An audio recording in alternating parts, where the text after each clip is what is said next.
سلامونه په خپل ناعلمۍ او په غیرت مینو پښتنو نن به بیا د کرونا خبره کوو. په هندوستان کې څه ویډیوګانې ډېرې مشهور شوې چې د کرونا د وجې دا حالات دي. د حالات ولې داسې شو؟ د ټول ناول یو څو ورځې وړاندې هلته کې یو تهوار مناویږي، هغې ته هولي وایي. ډېر ښایسته تهوار وي، د هغې د مذهب او د مسلک او د ثقافت ډېر غټ تاریخ ورسره تړلی شوی دی. په یو بل باندې سیانې او رنګونه اچوي او خوشحالیانې مناوي. دا ځل ورته ډاکټرانو، پوهانو او ساینسدانانو ووایي چې د کرونا د یرې د وجې دا تهوار تاسو مه منوئ. خو هلته کې یو څو داسې پنډتانو، داسې مشرانو او داسې د مذهبي خلکو چې د هغو په خپل ایمان باندې ډېر زیات یقین او وایي چې نه کرونا موږ ته څه ویلی شي، او ډېر په زور باندې او په جوش باندې او په خوشحالۍ سره یې دا تهوار مناو کړو. په کروڑاو خلک بهر ته راووتل او خوشحالي مناو کړه. اوس د هغې نه 2-3 هفتې پس حالات دې حالاتو ته راورسېدو چې د کتو نه دي. یقین وکړئ داسې ویډیوګانې دي چې په یو واټ کې تقریبا 10 ډاکټران لګیا دي، د مریضانو کوم چې مړه شوي د هغو په سینو باندې زور کوي، CPR ورته کوي او شاته نه ورته نور مریضانو دپاره اوازونه راځي چې هغه یو هم سخت دی، دا یو هم سخت دی. په قطارونو کې ورته خلک داسې اکسیجن ته ولاړ دي لکه اوبو ته چې خلک ولاړو، یا چې دلته په پاکستان کې خلک CNG سټیشنو ته به ولاړو. په روډونو کې خلکو ځان ته اکسیجن لګولی دي او خلک پراته دي. د هغو د مړو چې کوم د سواني ځای دی هغه دومره پې کم شو چې د روډونو نه یې هغه شمشاد ګاډونه جوړ کړي دي او هلته کې خپل مړي سوځوي او ټول رشته داران نه راځي، خو یو 2 کسان راځي صرف مړې اخ کوي. یو داسې صورتحال ده چې سړی سوچ هم نشي کولی.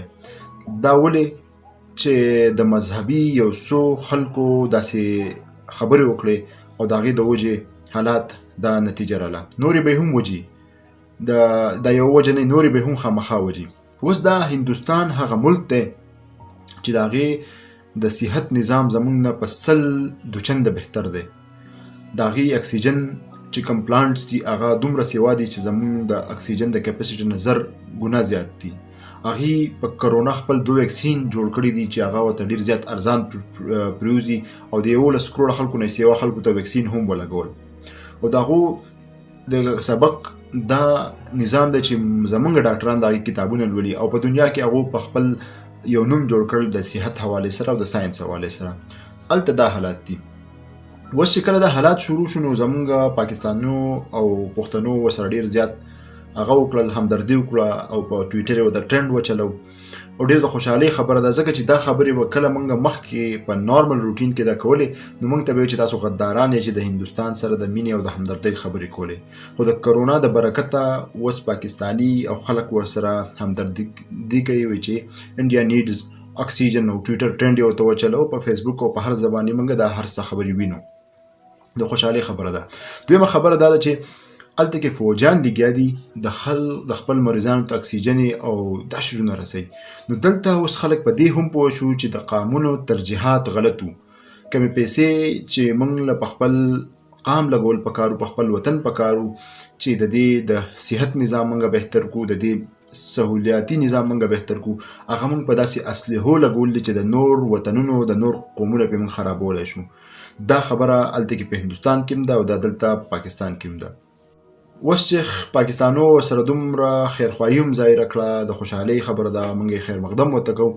و دې هر څه له پاسه په جاز کې چې موږ کله ځو نو جاز والا موږ ته اول وایي چې کله هم په حادثه راشي د ټول نه اول به ته ځان محفوظې، خپل ځان ته به اکسیجن لګې، ځان له به جګټ کور، د نه به وروسته د خپل ماشوم، د خپل ګیر چاپېره خلکو غم کې. او که چېرته داسې ونه شي ته صرف د نورو خلکو غم شروع کړې او خپل پرېږدې نو بیا به ته نه هغو بچ کړې او نه به ځان بچ کړې.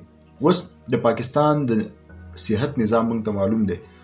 الله دې نه کړي چې دغه حالات په موږ باندې راشي. او که چېرته موږ د خپل جهالت نه، د خپل ناپوهۍ نه راونوتو نو خدای مکه د هغې نه به 100 چنده خراب حالات په موږ راتلی شي. اوس د هندوستان په هغې کې د پنډتانو ډېر غټ کردار و. د پاکستان کرونا له او زموږ د مذهبي مشرانو عالمانو کردار له به راشو. په دې کې یو 4 قسمه خلک وو. د ټول ناول هغه عالمان چې د هغې موږ قدر هم کوو او ډېر زیات یې ستایو چې هغې خلکو ته په دې باندې بیانونه ورکړي دي، هغه حدیث او هغه علم یې خلکو ته راوړی چې هغه د وبا سره منسلک او خلک په پوهه کړی دي. دویم قسم هغه خلک چې هغه نه پوهېدو او په اوله کې حکومت په دې باندې ډېر زیات سخت او هغه حکومت ولا په زور باندې په ډنډې په زور باندې سافټویر اپډیټ کړی و. تاسو ښه پېژنئ. دریم قسم هغه خلک چې هغه کرونا وایرس ولا په خپل سافټویر اپډیټ کو. دا کرونا وایرس په چې کله نو شو دا غنوي مخکې یو شانتي بیانو او چې بیا وته دا وشو نو بیا وته پوه شو دا نه ورسته بیا بل شانتي شو. زه چا نوم نه اخلم. او یو څلورمه طبقه وس هم ده چې یو بیان مې وکړو چې یو کس چغه وباسي چې پولیس رانه تاسو کو چې ماس دې څه شوې ما وته چې ګیر دې څه شو. دا اوس هغه د جهالت هغه انتها ده. لاندې طالبان دی هغه ته چغه وباسي او ستایي او غیر چاپیره بلکاو خلکو کتلې دا او شیر کړي دا ویډیو. نو که یو عام کس دا خبره کله کوي دا خپل ذاته پورې منسلک کوي. خو که یو علم فاضل دا خبره کله کوي نو داغه په زرګاو شاګردانی فالوورزي او مینوالي هغه دغه په ذهن کې دا خبر راشي او هغه د وبا یو بل شکل به اختیارول شي. او کدی ته په خپل سونه وي خو د دې د وجه کبل چاته هم ولګي نو دی او هغه مړ شي نو دی په قاتلانو کې راتلی شي او برابر شریک کېدی شي. دا غن علاوه چې تخپل شاګردانو ته دا قسم خبرې خې نو به سباله د حکومت په جایز کارونو باندې هم پولیس او فوجان او حکومت ټوګي او دا غینه به د بغاوت لاره هم راتلی شي. دا کم قسم علم ته خوره. الله دې په موږ باندې خپل رحم وکړي او تاسو یقین وکړئ چې د پولیو وبا کې هم دغه حالات وو.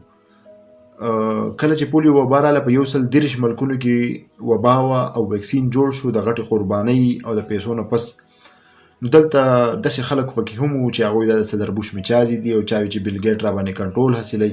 د هغې د وجې د 121 ملکونو نه پولیو وبا ختمه شوه او په پاکستان او افغانستان کې د بدې رغې اوس هم د پولیو وبا شته دی. هغه کیسونه راځي هغه ختمه نه شوه د پروپاګنډې د وجې.